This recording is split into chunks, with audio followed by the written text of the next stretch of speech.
So the analysts' speculation is anywhere from 15 to 80 billion.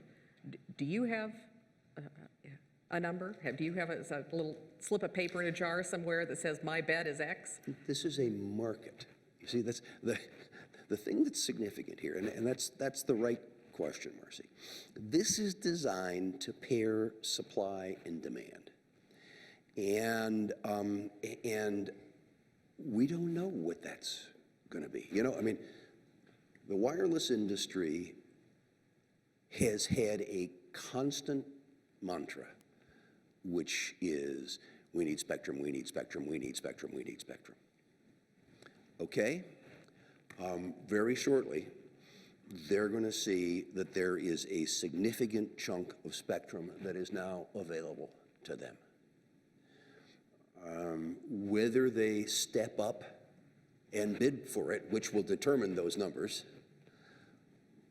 will determine just, I think it will reflect just how serious they are about this. We need spectrum, we need spectrum, we need spectrum. And if the market, if they don't bid enough to clear the necessary spectrum, okay, we'll back up, we'll ratchet down the clearing, and we'll start the whole process again. And we'll do it again and again for as long as it takes for the market to work. Because this is not those of us at 4:45, sitting there and saying, okay, what do you think the right kind of number is? This is the market working. And I think that we should expect that in a market process like this, this is not a one and done kind of activity. That it's going to take some, okay, how do we jiggle to get, how do we go through multiple stages to get to wherever that equilibrium is? Well, I was going to ask you if you can give us any hint about that at this point in time, but we've got 2 weeks to wait. It's bigger than a bread box. Bigger than you expected? No. Smaller But you know, than you but you asked expected? the question that I didn't answer. What's important? Putting spectrum to its highest and best use through marketplace forces has to be goal one. But that should not overlook the fact that after the final gavel comes down, the work's just begun.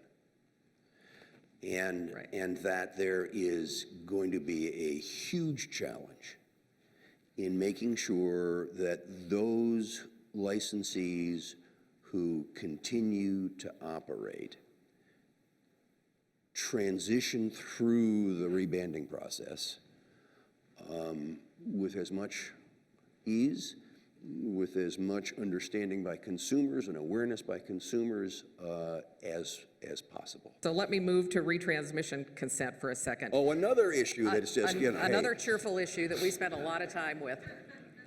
So obviously, I think, again, most people in this room know that the commission is looking at changes that both pay TV operators and broadcasters negotiate in good faith to complete those agreements. Do you expect a decision in that process before the end of the year? That's what we're managing towards. Now,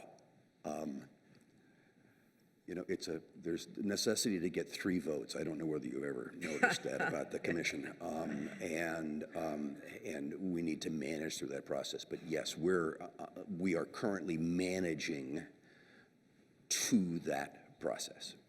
Is the process broken in your view?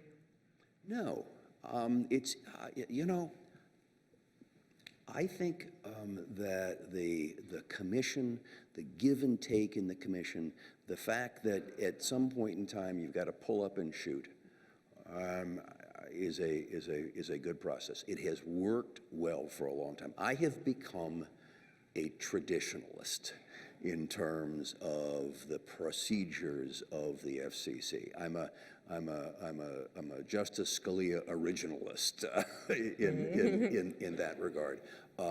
They've worked. There's a reason they've worked. They continue to work, and I think it makes sense.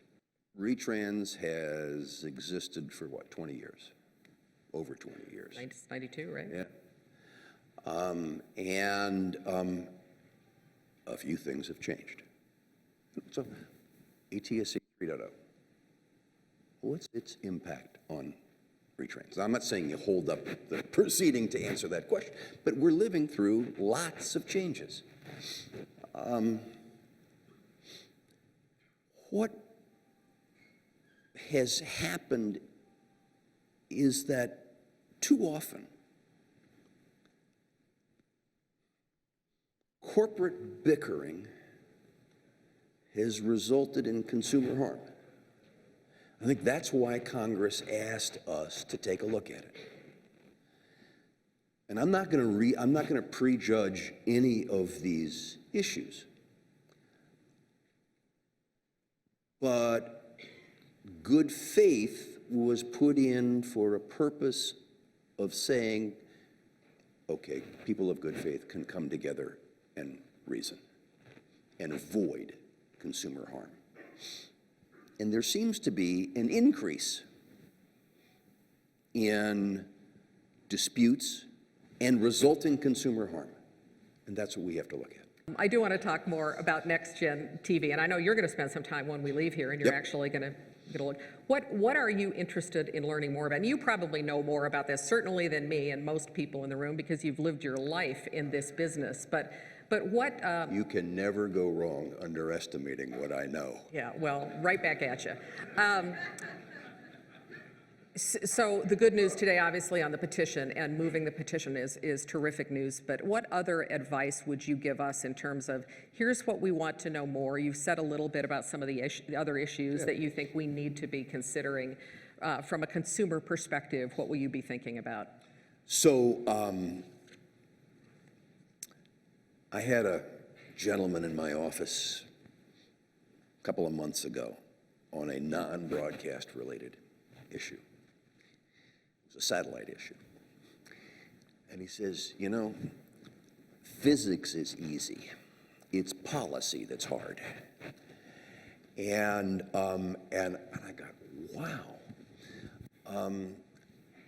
The technology, you know, kudos. I mean, I've been hearing about 3.0 for a long time.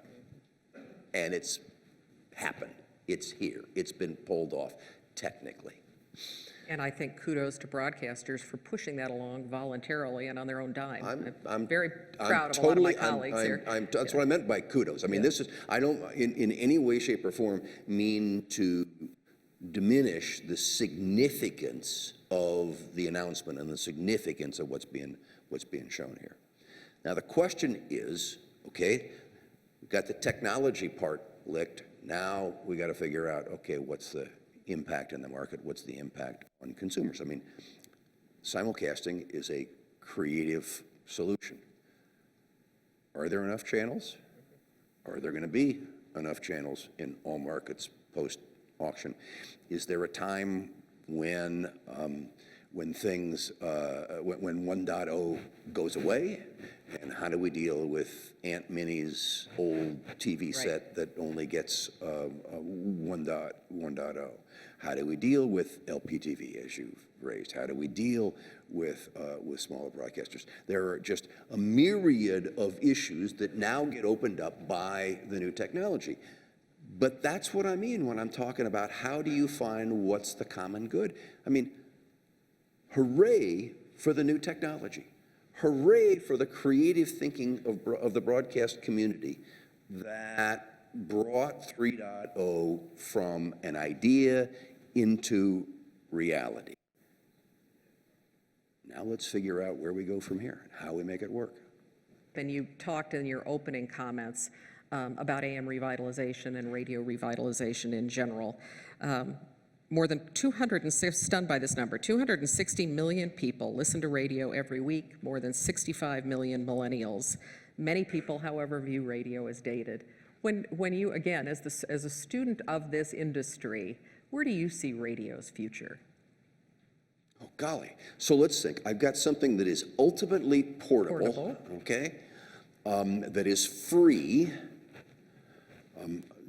I would say those are the two, with criteria like that, never sell them short.